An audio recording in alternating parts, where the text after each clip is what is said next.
Hi everyone, this is episode 29 of August Wisdom. 31 episodes in 31 days, each with some back pocket wisdom for you to take with you. And of course, we are in the final few episodes now of this mega series that I've done. And it's quite interesting to look back and realise that I've actually done an episode every single day for nearly 31 days. It felt like a big commitment at the start, and it's nice to have done it and to share all this stuff.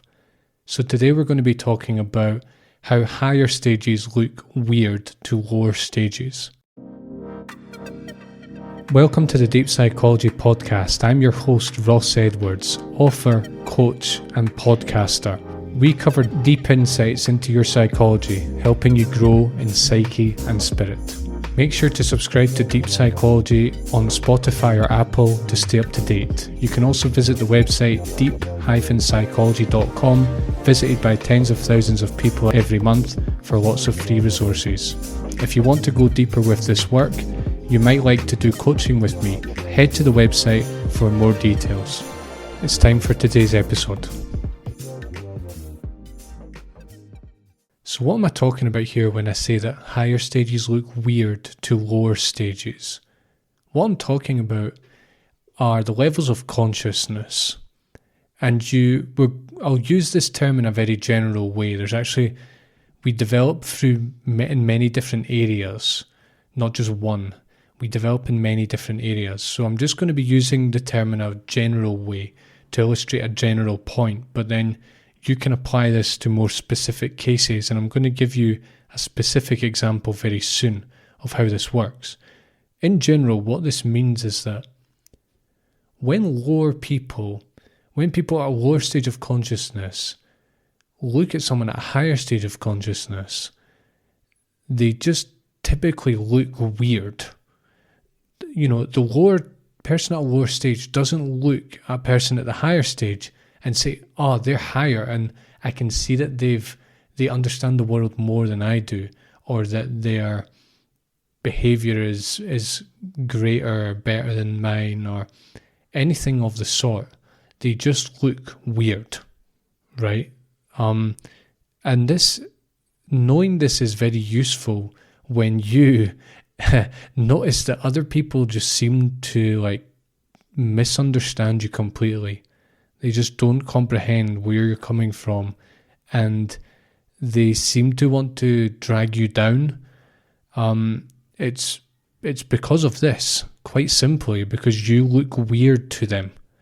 It's not that they look at you and they realise that you're higher and they still persist in trying to bring you down. It's that you actually look weird and they simply cannot understand you. They cannot comprehend you, right?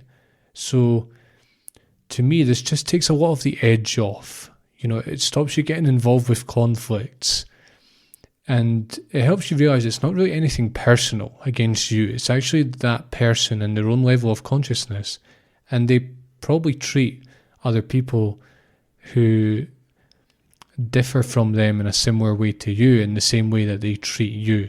So this is really valuable wisdom and insight to take into account when we're talking about levels of consciousness.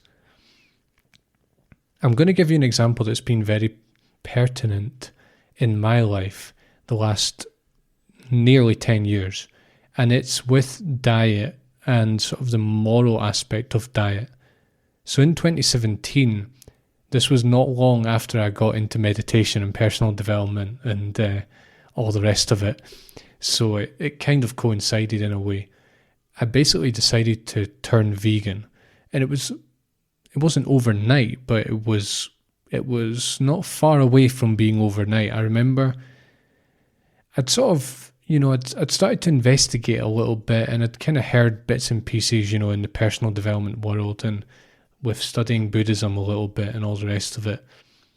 And I watched a very chilling documentary about the meat industry, the dairy industry, and it just hit me very deeply. And from that moment on, I decided I was going to be vegan, and I went out and bought recipe books and educated myself and all the rest of it.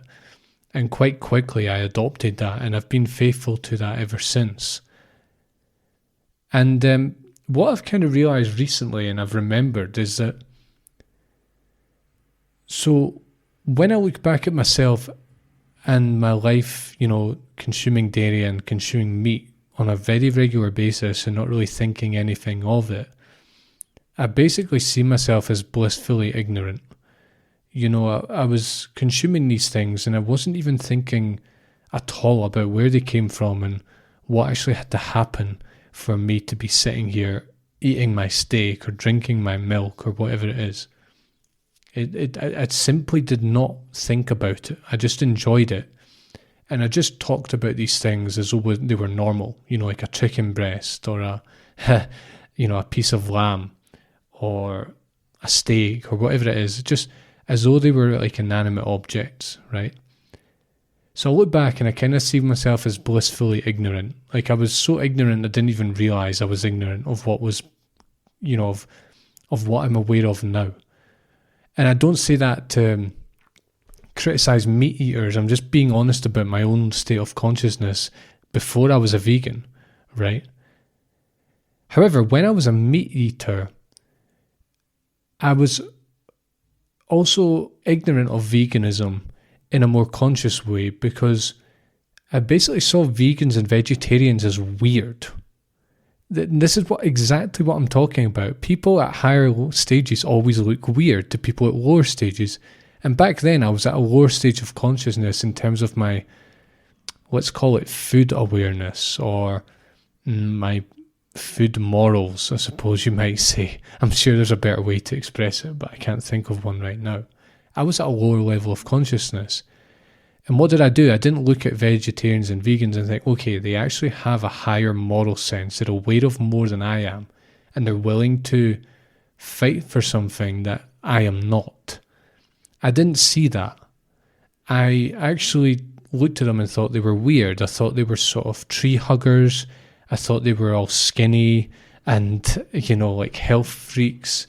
I thought that they sort of like deprived themselves of meat and dairy for some sort of weird reason. It did not make any sense to me whatsoever. And I totally misjudged them. And this example perfectly illustrates on a very sort of granular level, very everyday level, what this really looks like. And it's the same thing happens all the time in really all areas of life. People who don't really care about climate change too much look at people who do care as weird, and they just do not compute. It just does not compute that it's actually a jump in consciousness, in awareness. It just does not compute. And to me, this really helps now when people sort of question my diet. For one thing, I guess over the years I've become quite thick-skinned about it because I've just got used to it and I've realised, well, this is just what happens because we're still a minority, unfortunately. But also I think because of this deeper recognition that people at lower stages think people at higher stages are weird, I kind of take it with a bit of humour now. I took it as kind of a personal thing before, and now I don't. I just kind of realise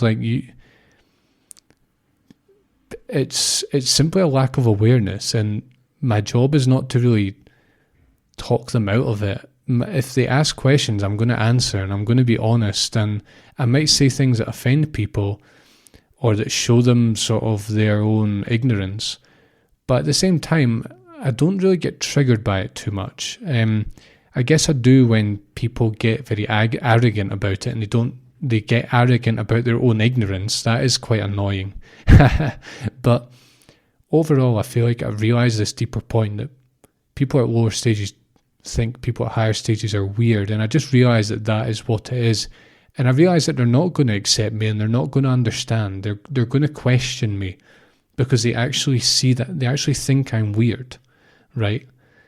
And as I said, this isn't just applicable to veganism. It's actually applicable in many other areas of my life. It's kind of like because they think you're weird, there's nothing you can really say to convince them. And also because they do not have the awareness required yet to really understand your point of view, it doesn't matter what you say because it's just going to fall on deaf ears. And to me, I just think this is a really fantastic lesson to learn for life. It can really just reduce a lot of the conflict we have. And also, it's a great tool for ourselves to realise that when we think other people are weird and we don't quite understand them, maybe that's something that we need to come to understand. And that we've either not grown to that level, or there's maybe parts in our development that we haven't fully integrated yet, we haven't fully developed through. Okay? So take that with you. People at lower stages always think people at higher stages are weird. Apply it to your life, apply it to your relationships, and see if it doesn't help you make sense of things. So I'm going to sign off for now until tomorrow. Always remember that you can do coaching with me, one-to-one work with me, and please head to deep-psychology.com for more information about that. Great. Thanks for tuning in to episode 29 of August Wisdom, and I will see you tomorrow for the next one. Thanks for listening. If you liked this episode, please leave a review and make sure to subscribe on Apple or Spotify. If you'd like to go deeper with this work, head to deep-psychology.com to do coaching with me. Thanks a lot, and I'll see you soon.